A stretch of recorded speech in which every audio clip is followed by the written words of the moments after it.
aš suprantu, kiek ten yra laiko paaukota ir kiek ten yra meilės paaukota. Galvoti apie meilę turbūt siuvinėjant, nes ten daugiausia motyvai būna tokie gulbelės, balandėliai, poros. Dažniausia viskas būna ten po 2. Tokie aš įsivaizduoju kaip moterų meilės prisipažinimai. Tie kilimėliai. Nežinau, kaip vyrai perskaitydavo šitus moterų laiškus. Bet keista atrodo, vat kabo kilimėlis, kaip daiktas toksai. Tu pripranta akis, tu jo visiškai gal nematai. Bet jeigu jį nukabini, tu tada matai, kaip jo trūksta. Čia ta siena tarsi nieko nebesako, tuščia siena, o kilimėlis kažką sako.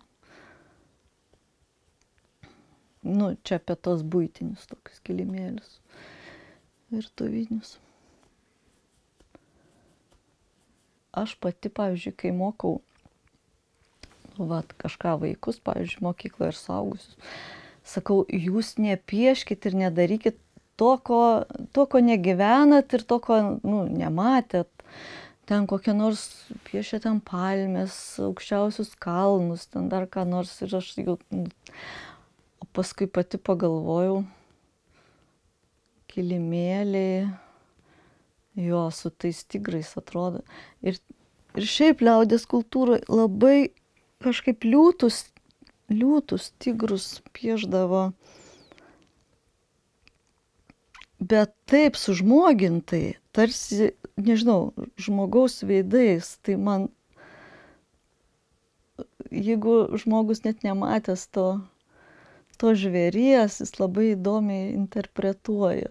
Ten tokios besišypsančios lūpas kokios nors. Jo, bet ten ir gulbės plaukioja kartu ir tigrai, pavyzdžiui. Jo, gal kai troškimas rojaus kokio gali būti, ne? Įsivaizdavimas. Ir aš žinau, kad daug žmonių tai nevertina ir net nemato ir net jiem nereikia.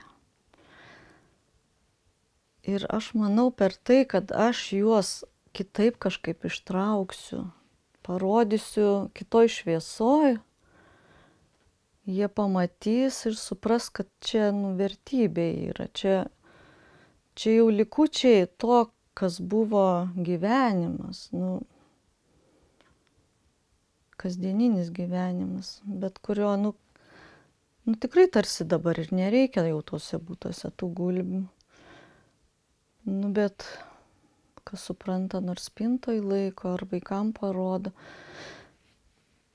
ar muziejui kokiom, nežinau. Aš noriu parodyti, kad tai yra gražu iš tikrųjų.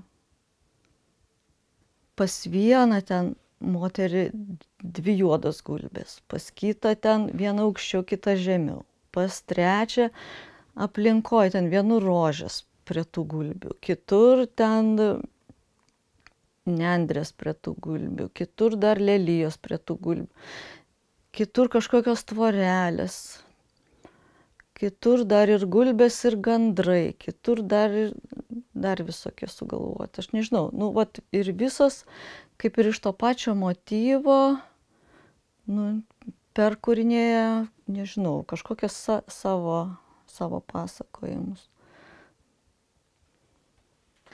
Japonija, tai man visad rūpėjo tas žvilgsnis, kai impresionistai atrado japonus.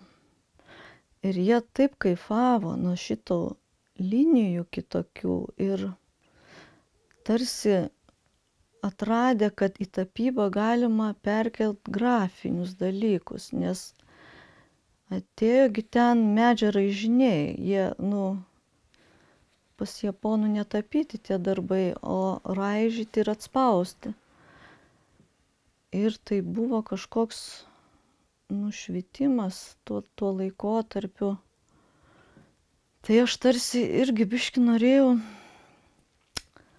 pasimokyti tų japonų linijų, tokių proporcijų, kažkokio laisvumo. Nu, tarsi norėjau praturtinti savo matymą. O kitų kampų tai tiesiog norėjau išbandyti naują techniką keramikoje. Ir ta keramika tokia, nu, jinai kieta yra, bet kartu manau, kad portretas ar tas liaudies menas labai ją suminkština. Ir tai gaunas grožiu nepavadinsi, nu, bet mano grožio supratimas tai galbūt daugiau estetikoje yra, o ne gražume kaip tokiam dalyke, bet tarsi ir negražume, nežinau. Nes nu, nebūtinai turi būti lygiai padengta ar ten tobulai nupiešta.